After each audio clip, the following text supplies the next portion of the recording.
Okay, so in this video we will discuss a concept called telescoping, which is a simple method of solving a summation basically.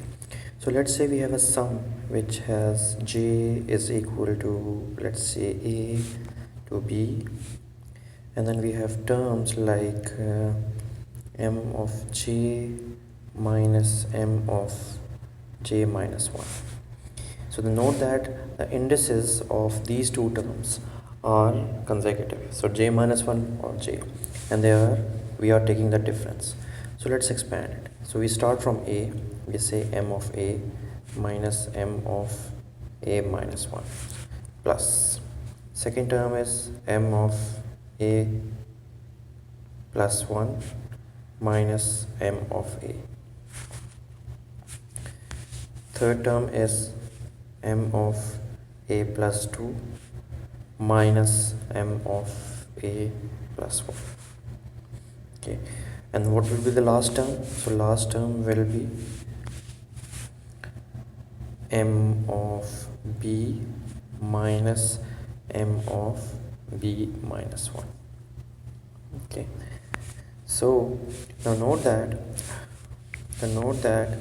and this guy will cancel out with this guy. This guy will cancel out with this guy.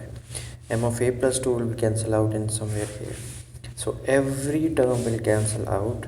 So this will be cancelled out with the second last term will be m of b minus 1 minus m of b minus 2. And this will be cancelled out in the previous term. And this will be cancelled out. This will be cancelled out with this m of b minus 1. So all we will be left with m of b minus, what will be the first term? M of a minus 1. So m of a minus 1. So what we are doing, let me write it down again. So if we have j is equal to a to b, m of j minus m of j minus 1, this equals m of b minus m of a minus 1. So this is something which is called telescoping. Let's see an example of that. Now let's say we have to find the sum of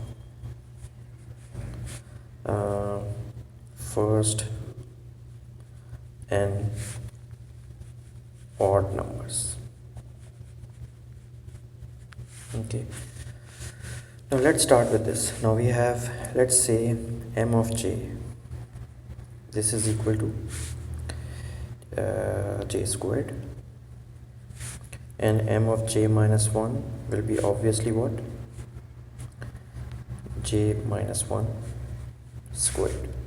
Okay, now what is m of j minus m of j minus 1? This is equal to j squared. Subtract j squared minus 2j plus 1. So the answer is this is equal to 2j minus 1.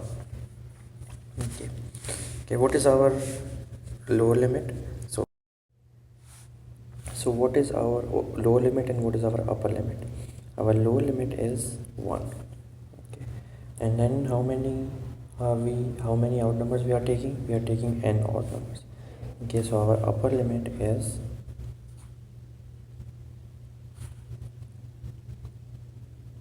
one odd number and two odd numbers. Upper limit is just n. Okay, we are taking n odd numbers here. Okay, so our formula is what? M of b minus m of a minus 1, which is equal to m of n minus m of 0. So which is equal to n squared minus 0, which is equal to n squared. Okay, so this is another way to prove that 1 plus 3 plus 5 plus 7 plus this. So for example, to n minus 1, this is equal to n squared. This is a well-known result, and then you can prove it using telescoping. Okay, now let's see another example of how it can help. Let's say we have to find a sum which is a little bit complicated. K plus 1 here.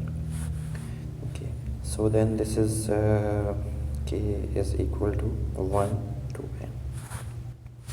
Okay, now this guy, you can confirm that this guy can be written as this. You can say 1 over k minus 1 over k plus 1. Okay, so k is equal to 1 to n, this guy. Okay, before we prove it, let's quickly prove a minor modification of our initial result. So let's say we have j is equal to a to b m of j minus m of j plus 1. Now in the previous case we had j minus 1, but now we have j plus 1.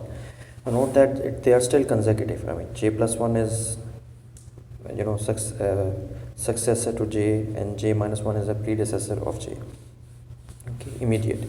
Okay, so then this guy, we can say this is equal to m of a minus m of a plus 1 plus m of a plus 1 minus m of a plus 2, and then so on. So now you can appreciate that the last term will be m of b minus m of b plus 1. So now everything here will be cancelled out. So then this will be cancelled out for something here.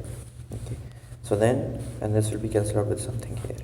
Okay, so our answer should be this is equal to m of a minus m of b plus 1. Okay, now again we go back to our example. We have k is equal to 1 to n, 1 over k minus 1 over k plus 1. So let's say our m of j, this is equal to, now note that j is just the summation. I should say j here, j here, j here, and j here. So m of j is just 1 over j. So our answer is m of a minus m of b plus 1. What is m of a? What is a? A is equal to 1 and b is equal to n. So our answer is m of a is 1 over 1 minus 1 over n plus 1, which is equal to n over n plus 1. Now note that if you see this summation here, this summation in this form here, it's not very clear why this is equal to n over n plus 1, although you can prove it by induction. But in order to, I mean, if you don't want to use induction, if you don't have this result in advance, then in order to arrive at this result, it will take lots of hit and trial method.